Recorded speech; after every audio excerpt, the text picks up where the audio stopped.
Sa mayamang kasaysayan ng pelikulang Pilipino, may mga bituing nagniningning ng panandalian at mayroon ding mga naging haligi ng industriya. Subalit sa pagitan ng dalawang dulo ng spectrum na ito, may mga alagad ng sining na ang kontribusyon, bagamat hindi laging nasa sentro ng entablado, ay naging pundasyon para sa tagumpay ng iba at nag-iwan ng sarili nilang di malilimutang tatak. Isa sa mga natatanging personalidad na ito ay si Zonya Quezon. Isang pangalan na maaaring hindi na pamilyar sa kasalukuyang henerasyon, ngunit ang kanyang buhay at sining ay isang mahalagang sinulid na humabi sa kwento ng isa sa pinakatanyag na pamilya sa showbiz at sa ginintuang panahon ng pelikulang Pilipino.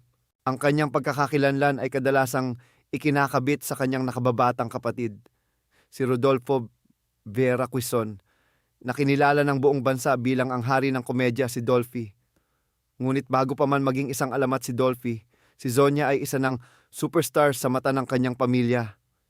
Isang tagapanguna, isang mahusay na artista sa kanyang sariling karapatan, at isang halimbawa ng walang sawang pagmamahal at dedikasyon. Ang salaysay na ito ay isang pagbabalik tanaw sa kanyang buhay, mula sa entablado ng Tondo hanggang sa liwanag ng pinilakang tabing, upang muling kilalanin ang isang bituing karapat-dapat sa sarili niyang pagniningning. Kabanata 1. Mga ugat ng sining sa Tondo. Isinilang si Corazon Vera Quezon noong 17 ng Hulyo 1927 sa Tondo, Maynila. Siya ang panganay sa 10 supling ng mag-asawang Melencio Espinosa Quezon at Salud Vera. Ang kanilang pamilya ay namuhay ng simple at hindi marangya. Ang kanilang ama, si Melencio, ay isang mekaniko ng makina ng barko, isang hanap buhay na kadalasang naglalayo sa kanya sa pamilya ng matagal na panahon. Dahil dito ang kanilang ina, si Salud, isang mananahi at guro, ang nagsilbing pangunahing gabay at katuwang ng mga anak sa kanilang paglaki. Bagamat simple ang kanilang pamumuhay, ang pamilya Quezon ay may malalim na ugat sa mundo ng sining at pagtatanghal.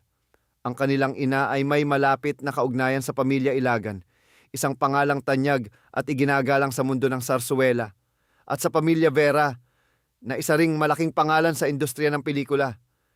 Tila isang nakatakdang kapalaran na ang mga spupling ni na Melencio at Salud ay isinilang upang maging bahagi ng industriya ng aliwan. Ang impluensyang ito ang maagang humubog sa mga batang Quezon, partikular na kay Zonya. Bilang panganay, siya ang unang sumabak mo sa pagtatanghal, at ang kanyang naging landas ay nagsilbing inspirasyon at daan para sa kanyang mga nakababatang kapatid. Kabanata 2, pagsibol sa entablado. Sa panahong iyon, ang mga teatro tulad ng Manila Opera House at Clover Theater ang nagsilbing sentro ng aliwan para sa mga Pilipino. Dito unang nahasa ang talento ni Zonya. Sa murang edad, ipinamalas niya ang isang likas na husay sa pag-awit at pag-arte. Mga katangiang agad na nagustuhan at minahal ng mga manonood. Ang entablado ang naging kanyang unang paaralan, kung saan natutunan niya ang disiplina at sining ng pagtatanghal sa harap ng buhay na madla. Hindi siya nag-iisa sa landas na ito. Madalas niyang nakasama sa entablado ang kanyang mga nakababatang kapatid na babae, na sina Josie, Laura at Aurora.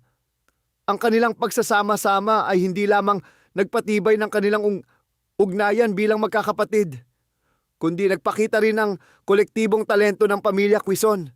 Sila ay naging pamilyar na tanawin sa mga palabas, at si Zonya, bilang kanilang ate, ang nanguna sa kanilang mga pagtatanghal. Isang gabi, habang siya ay nagpe-perform, isang mahalagang pangyayari ang naganap na magpapabago sa takbo ng kanyang karera. Sa hanay ng mga manonood ay naroon si Fernando Poe Sr., isa sa mga pinakamalaki at pinakarespetadong aktor at direktor ng kanyang panahon. Namangha si Poe Sr. sa talento at karisma ni Zonya. Pagkatapos ng kanyang pagtatanghal, nilapitan niya ang dalaga at hinikayat na subukan ang kanyang kapalaran sa isang mas malaking entablado, ang pinilakang tabing, ang mungkahi mula sa isang iginagalang na personalidad sa industriya, ay ang tanging kailangan ni Zonya upang buksan ang susunod na kabanata ng kanyang buhay. Kabanata 3, ang unang yugto sa pinilakang tabing. Sa tulong at paggabay ni Fernando Poe Sr., hindi nagtagal ay nabigyan ng pagkakataon si Zonya na masilayan sa pelikula. Noong 1946 kasagsagan ng pagbangon ng bansa mula sa digmaan. Sabay siyang lumabas sa dalawang pelikula, Ang Dugo ng Bayan at Intramuros, The Rape of the City. Ang parehong pelikula ay pinagbidahan mismo ni Poe Sr. na nagtiwala sa kakayahan ng batang artistang kanyang natuklasan. Ang mga proyektong ito ay naging makabuluhan hindi lamang para kay Zonya, kundi para sa buong pamilya Quezon. Sa Dugo ng Bayan, habang si Zonya ay may mahalagang papel, ang kanyang kapatid na si Dolphy ay unang sumabak din sa pag-arte bilang isang extra. Ito ang nagmarka ng halos sabay na pagsisimula ng kanilang mga karera sa pelikula, bagamat magkaiba ang antas ng kanilang mga unang papel. Para kay Zonya, ang kanyang debut sa pelikula ay naging isang di malilimutang karanasan. Agad siyang binigyan ng isang mapaghamong karakter bilang isang espiya na nagbayad ng malaki para sa kanyang pagtataksil. Ang bigat ng papel ay isang patunay ng tiwala ng produksyon sa kanyang kakayahan bilang aktres. Gayunpaman, ang realidad ng industriya noong panahong iyon ay malupit. Ang sahod mula sa paggawa ng pelikula ay hindi sapat upang matustusan ang kanyang sariling pangangailangan at makatulong ng lubusan sa kanyang pamilya. Dahil dito, sa kabila ng kanyang mga unang tagumpay sa pelikula, kinailangan nalo ni Zonya na ipagpatuloy ang kanyang karera sa teatro. Ang entablado pa rin ang nagsilbing kanyang pangunahing pinagkukunan ng kabuhayan habang unti-unti niyang itinatayo ang kanyang pangalan sa big screen. Pagsapit lamang ng dekada 50 nang magsimulang dumami ang kanyang mga proyekto sa pelikula, saka lamang niya nabawasan ang kanyang mga paglabas sa teatro. Kabanata 4, ang superstar ng pamilya Quezon. Sa pag-usbong ng kanyang karera sa pelikula, nagsimula na ring makilala si Zonya bilang isang maaasahang aktres. Ngunit para sa kanyang pamilya, lalo na kay Dolphy, higit pa siya sa isang artista. Siya ang kanilang superstar. Ayon sa hari ng komedya, ang bansag na ito ay hindi lamang dahil sa propesyon ni Zonya, kundi dahil sa kanyang pambihirang kabutihan, pagmamahal, at pagiging isang tunay na haligi ng kanilang pamilya. Bago pa man sumikat si Dolphy, si Zonya na ang kumakayod para sa kanila. Isang malinaw na alaala ng kanilang ugnayan ay ang mga panahong si Dolphy mismo ang naghahatid ng pagkain sa kanyang ate sa mga set ng pelikula. Habang si Zonya ay abala sa shooting, tinitiyak ng kanyang nakababatang kapatid na siya ay nakakakain. Ang simpleng gawaing ito ay sumisimbolo sa malalim na pagmamahalan at suportang namamagitan sa kanila. Si Zonya ang nagbigay daan at si Dolphy ang laging nasa kanyang tabi. Ang filmografiya ni Zonya ay nagpapakita ng kanyang versatility bilang aktres. Kabilang sa kanyang mga naunang pelikula Ang Kaaway ng Babae, 1948, Encantada, 1951, Walang Kapantay, 1951, at Singsing na Sinulid, 1951. Noong 1952, naging bahagi siya ng isang ikonikong prangkisa sa pelikulang Darna at Ang Babaeng Lawin. Nagpatuloy ang kanyang karera sa mga sumunod na dekada sa mga pelikulang tulad ng Krus na Ligtas, 1961, at Pasipiko Panganib, 1969.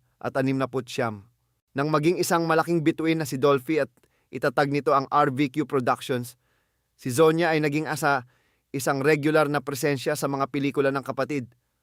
Kabilang dito ang Captain Barbell, 1973, Attorney Agaton, 1973, at Anak ni Kung Fu, 1975. Ang kanyang pagganap sa mga proyektong ito ay hindi lamang pagpapakita ng kanyang talento kundi isang testamento ng kanyang walang sawang suporta sa pamilya. Kabanata 5, Paglalakbay sa Ibayong Dagat at Iba Pang Larangan. May mga panahon sa kanyang karera na tila nawala sa sirkulasyon si Zonya sa lokal na industriya. Ang dahilan nito ay ang isa pang yugto ng kanyang buhay bilang isang performer, ang pagtatanghal sa ibang bansa. Siya ay ipinadala upang magtanghal sa mga base ng Amerikano sa iba't ibang lugar tulad ng Guam, Okinawa at Taipei. Ang mga gig na ito ay karaniwang tumatagal ng mahabang panahon. Minsan ay umaabot pa ng halos 4 na taon. Tulad noong sila ay nagsisimula pa lamang sa teatro sa Maynila, muli niyang nakasama sa mga paglalakbay na ito ang kanyang mga kapatid na babae. Ang kanilang grupo ay naging tanyag sa mga komunidad na kanilang pinagtatanghalan. Sa katunayan, ang isa sa kanyang mga kapatid, si Josie, ay sumikat ng husto sa Taipei at binansagan pa bilang Queen of Jazz dahil sa kanyang pambihirang talento. Ang karanasang ito ay hindi lamang nagbigay sa kanila ng pinansyal na katatagan, kundi nagpalawak din ang kanilang pananaw bilang mga alagad ng sining. Bukod sa pag-arte at pagtatanghal, si Zonya ay naging isa ring modelo. Kabilang siya sa mga original na Kamay Girls, mga endorser para sa sikat na sabon na Kamay. Ang kanyang pagiging bahagi ng kampanyang ito ay isang patunay ng kanyang karisma at malawak na appeal sa masa. Ipinakita nito na ang kanyang ganda at talento ay kinikilala hindi lamang sa entablado at pelikula, kundi pati na rin sa mundo ng komersyo. Kabanata 6, ang pribadong buhay sa likod ng kamera. Sa kabila ng abalang schedule sa mga shooting at pagtatanghal sa ibang bansa, hindi kailanman pinabayaan ni Zonya ang kanyang personal na buhay. Sa paglipas ng panahon, natagpuan niya ang pag-ibig, nag-asawa, at biniyayaan ng mga anak.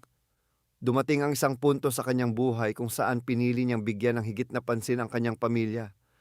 Dahan-dahan siyang huminto sa kanyang karera bilang artista at inilaan ang kanyang oras at lakas sa pag-aalaga sa kanyang asawa at mga anak. Gayunpaman, hindi niya tuluyang tinalikuran ng industriyang kanyang minahal. Naging aktibo siya sa likod ng kamera, partikular sa pagtulong sa pamamahala ng RVQ Productions, ang kumpanyang itinatag ng kanyang kapatid. Ang kanyang presensya ay naging mahalaga sa pagpapatakbo ng kanilang pamilya at ng kanilang negosyo. Paminsan-minsan, tumatanggap pa rin siya ng maliliit na papel sa pelikula, lalo na kung ito ay proyekto ng isang miyembro ng kanyang pamilya. Ang kanyang huling naitalang paglabas sa big screen ay sa pelikulang John and Marcia, 85 noong 1985, isang angkop na pagtatapos sa kanyang karera, kung saan muli siyang naging bahagi ng isang proyektong sumisimbolo sa pamilyang Pilipino, kasama ang kanyang sariling pamilya. Ang pagkatao ni Zonya sa labas ng kamera ay higit na kahanga-hanga. Ayon sa mga nakakakilala sa kanya, siya ay isang napakasimpleng tao na may busilak na kalooban at laging handang tumulong sa mga nangangailangan. Isang di malilimutang kwento ng kanyang kabutihan ay nagmula sa aktor at dating Pangulong Joseph Estrada. Ayon kay Estrada, noong siya ay nasa Taiwan para sa isang pelikula, pansamantala siyang nawalan ng matutuluyan. Si Zonya, na nooy naninirahan doon, ay buong pusong nag-alok ng kanyang tahanan. Hindi lamang niya pinatuloy si Estrada, kundi isinama pa niya ito sa kanilang pang-araw-araw na pagkain nang hindi humihingi ng anumang kapalit. Nang subukan ng aktor na mag-abot ng bayad, mariin itong tinanggihan ni Zonya. Ang pangyayaring ito ay isang malinaw na larawan ng kanyang bukal sa loob na kabutihan. Bilang isang ina, siya ay naging isang ilaw sa kanyang mga anak. Kahit na may mga pagkakataong naiiwan sila sa pangangalaga ng kanilang lola dahil sa kanyang trabaho. Dalawa sa kanyang mga anak, sina Ray Bayona at ang yumaong aktor na si Arnold Yabut, ay sumunod din sa kanyang mga yapak at pumasok sa mundo ng pag-arte. Ayon sa kanyang mga anak, wala silang natatandaang may nakaaway o nakasamaan ng loob ang kanilang ina. Naging ugali raw nito na kapag may naririnig na hindi maganda, hindi niya ito pinapansin at pinalalabas na lamang sa kabilang tainga. Isang katangiang nagpapakita ng kanyang kapayapaan ng isip at pagiging positibo. Kabanata 7, ang huling kabanata at pamana. Noong 18 ng Hulyo, 1985, isang araw matapos ang kanyang 58 kaarawan, pumanaw si Zonya Quezon dahil sa mga komplikasyong dulot ng breast cancer. Ang kanyang pagkawala ay nagdulot ng matinding kalungkutan sa kanyang pamilya. At sa mga nagmamahal sa kanya, ang kanyang mga labi ay inihihimlay sa Loyola Memorial Park sa Marikina. Hindi man niya narating ang tugatog ng kasikatan na nakamit ng kanyang kapatid na si Dolphy, ang naging papel ni Zonya Quezon sa kasaysayan ng pelikulang Pilipino at sa buhay ng pamilya Quezon ay hindi matatawaran. Siya ang panganay na nagbukas ng pinto, ang artistang nagpamalas ng husay sa entablado at pelikula, at ang atin na nagsilbing superstar at inspirasyon sa kanyang mga kapatid. Ang kanyang pamana ay hindi lamang nasusukat sa bilang ng kanyang mga pelikula o sa mga parangal na kanyang natanggap. Ang kanyang tunay na legasya ay nasa mga alaala ng kanyang kabutihan, sa pagmamahal na ibinahagi niya sa kanyang pamilya, at sa tahimik ngunit makabuluhang kontribusyon sa isang industriyang kanyang naging tahanan. Si Sonia Quezon ay isang bituin na, bagamat hindi laging pinakamaliwanag sa kalangitan, ay nagbigay ng init at liwanag sa lahat ng taong kanyang nakasalamuha at nag-iwan ng isang permanenteng tatak sa puso ng kanyang mga mahal sa buhay.